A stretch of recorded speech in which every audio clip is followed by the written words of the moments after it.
reliable, and researched. This is Experts on Call, the show focused on delivering leading-edge news and information on today's most beneficial products and services. This is Experts on Call on AM 650.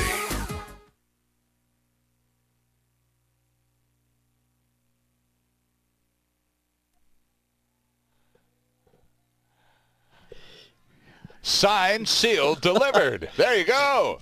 In addition to being the executive director of the Condominium Homeowners Association of British Columbia and Vancouver Province and multiple other newspaper condo columnists, my co-host, Tony Giventu, takes it upon himself to be the music director of Talk About Strata. And we're talking contracts tonight, so by gosh, he found Stevie Wonder's Signed, Sealed, Delivered, I'm Yours. Good choice. Well, sometimes we just have to see the lighter side of it. It gets so gruesome for everybody sometimes. It does. Adrienne Murray is with us as well. Ms. Murray is a strata lawyer from White Rock and always a pleasant guest on this program. You had some more. We're going to get right back to calls. And Diane and Richmond, just hang in there for a second. We'll get to you next. But Tony, we were just talking during the break about some of the property manager issues that have already been raised by our callers on the program tonight. And you had a couple of extra thoughts.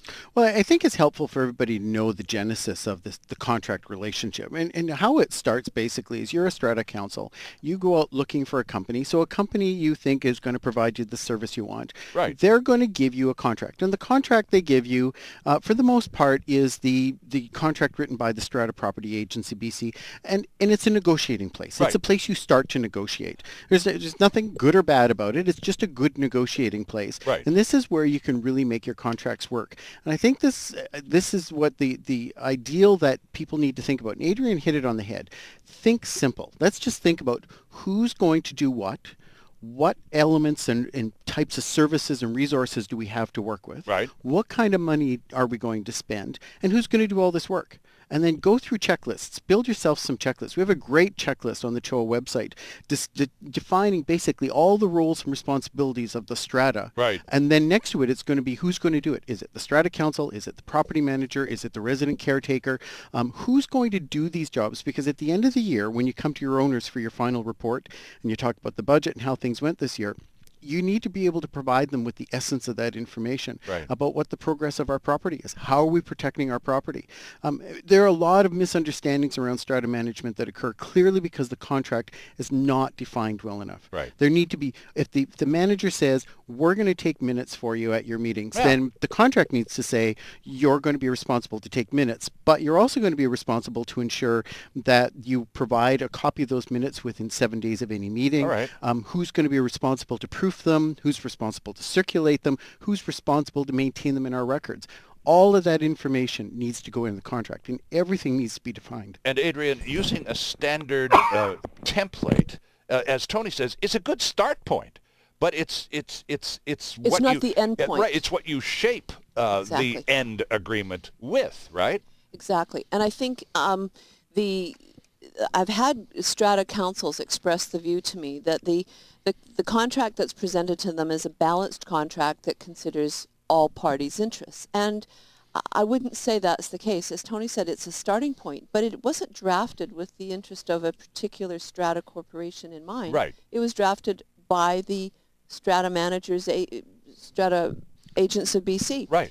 The other thing is, I think that is important is that every strata corporation is different. Mm-hmm. So there can't be a one-size-fits-all even if we wanted. Right, right. So we're going to take into account the sizes, the personalities, the funds available, the different needs of a strata, and we're going to factor that into the contract. So the next time, if you're on a strata council or at a strata meeting, a council meeting, and somebody says, well, we need to get a new property manager, and we think we found one, and in fact, their representatives are here going to be at the next meeting, and they've given us the standard contract, and we're good with that. You should probably be pretty quick to say, perhaps we're not good with that. Can we have a good second look at that standard contract? Absolutely. Good starting place, right? Absolutely. It's a starting place, but it's not the end place. Okay. We need to tailor this to suit ourselves. And I've been at a lot of information meetings where stratas are interviewing Yes, managers, right. right? And the managers come and do presentations, or the representative of the company make all kinds of promises. Right. None of those things that they say they're going to do are in the contract. Right. Right. If that's what you're going to do, then let's get it into the contract, negotiate for it, and we'll pay for it. We'll negotiate the price for it and the compensation and the terms and the conditions of the contract. So this works well for both of us. Absolutely. I don't think strata corporations understand how costly it is to constantly be changing management companies or have a constant sea of change within their management structure. Just judging, we got a call from Dan in New West who was shopping for a property, and he sounds pretty frustrated. No kidding. Like he's had right? he struck out a couple of times, and he's really ready to land or hit one out of the park and relax. Well, and it's not that easy, is it? Absolutely no corporate memory about what takes place within that community because you're changing staff so frequently. Yeah. Back to the phones to Richmond this time. Diane, thanks for waiting. Good evening. Yes.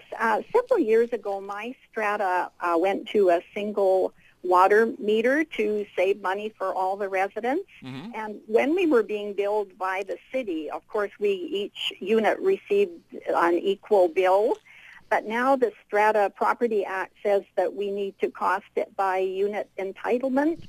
So some of the larger units that have one person are paying a higher water bill than a smaller suite that has 4 people in it. Now, is there any consideration possibly being given to change that regulation? We feel it's very unfair. It's based on square footage rather than population.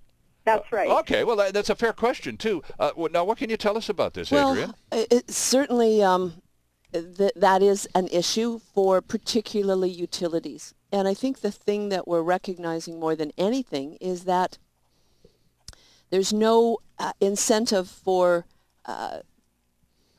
economizing with the utility, with the service, if I am only paying based on square footage. So 4 of us we let the water run, we let the gas fireplace run all day long, and we're not paying attention to the use of the utility because we're not paying for it.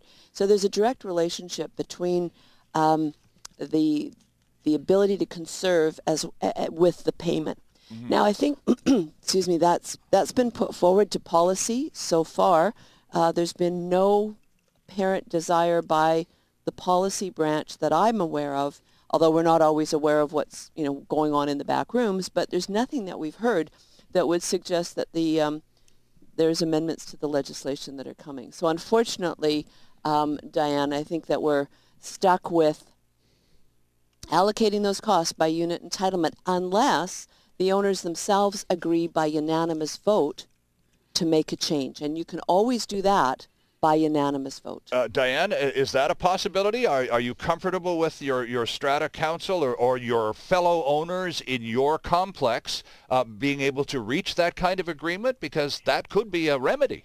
Well, we tried that at our last annual meeting, and it didn't happen. It's really not likely to happen. Okay. That you get 100% of the vote. And that's what you need, Adrienne? You need everyone on side. Right. Yeah. That's right, Diane. You need everybody to agree.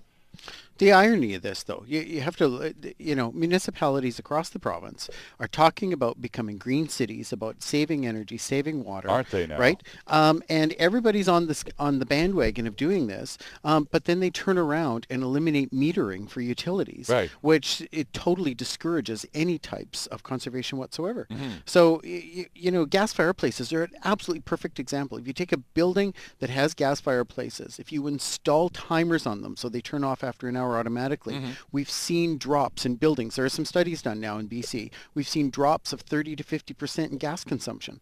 When people are suddenly accountable for what they're using, it has a huge impact. So it's kind of ironic that we're diminishing the very monitoring that is causing us to be conservationists for our utilities. Well, if you're going to get on the green bandwagon, you like to be able to measure. So how are we doing today? And if you don't have any measuring devices around, it kind of defeats the purpose, doesn't it? Yeah. The cost for the municipalities, though, of course, is who's reading all those meters, of right? Course, right. Yeah. Back to the phones. We're going to the North Shore this time. Louise, good evening. Hi there. Thanks to both of you for your work in your respective areas. Really appreciate it. I'm calling on behalf of my mother, actually. She's in a strata in White Rock. Oh, okay. And in a non-pet building. And there's a woman who brought in a cat over a year ago, and the strata has been unable to get her to remove it, even with fines ongoing, that sort of thing. There was the lady spearheaded a drive to get the bylaws overturned, and they stayed. The people just don't want pets in there. My mother is actually morbidly allergic to cats and dogs. And she selected that particular building, Louise, I take it, because it was a pet-free zone, right? Right. Okay. Yeah. And so... And how long has she lived there? Sorry to keep interrupting, just trying to establish some basic facts. She's been there about 4 years. And the lady with the cat's been there for 1 year? The lady with the cat's the cat has been there over a year. Oh, okay. She's been there for about 20 years. Oh, she signed okay. on knowing it's a no-pet building, as did my mother. That's why she moved there.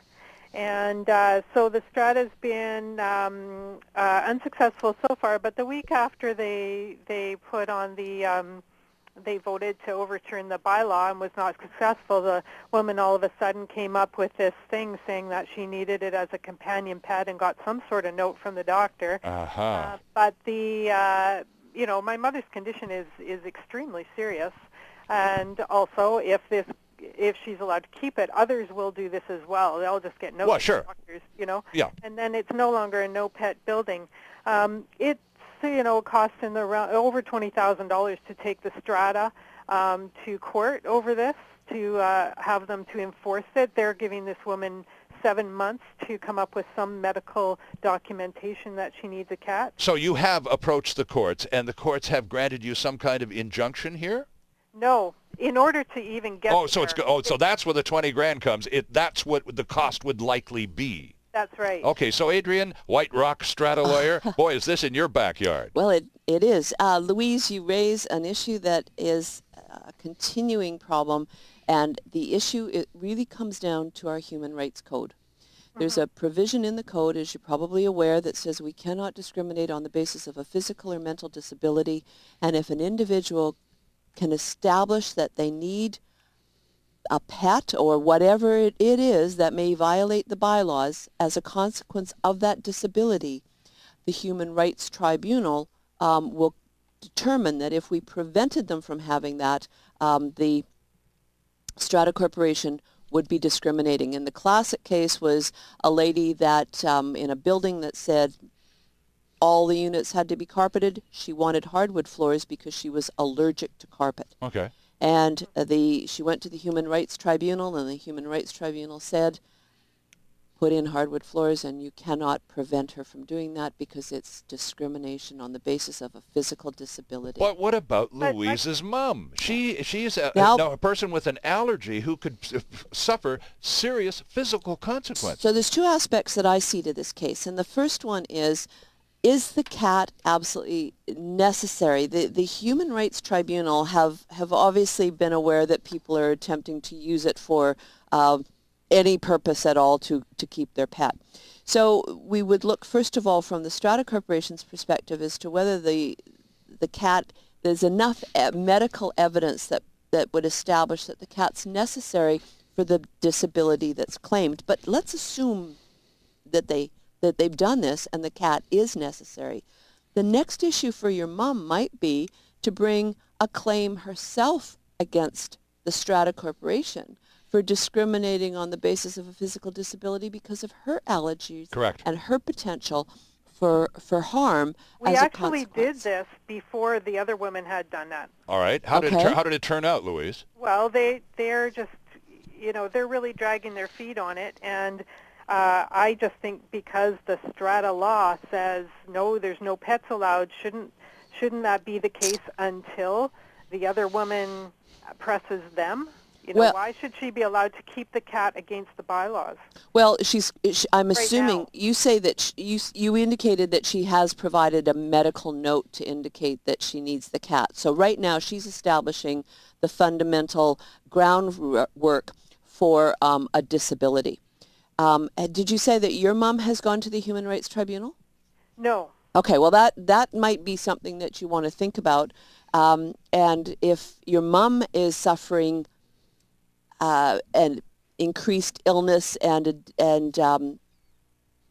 as a result of this cat, you may want to make the claim yourself against the Strata Corporation at the Human Rights Tribunal. Now, Louise just threw a $20,000 figure into the conversation. Is it going to cost $20,000 to present this case to the Human Rights Commission? No, that would be, and what Louise is talking about is probably a top end of a court application to have an order for the cat removed. Okay. But the Human Rights Tribunal, you can do yourself. You often individuals appear before the tribunal without legal advice, or you may want to get just some advice on maybe some supporting case law and make the argument yourself. So there's a variety or a range of service that you might want to obtain from a lawyer on that.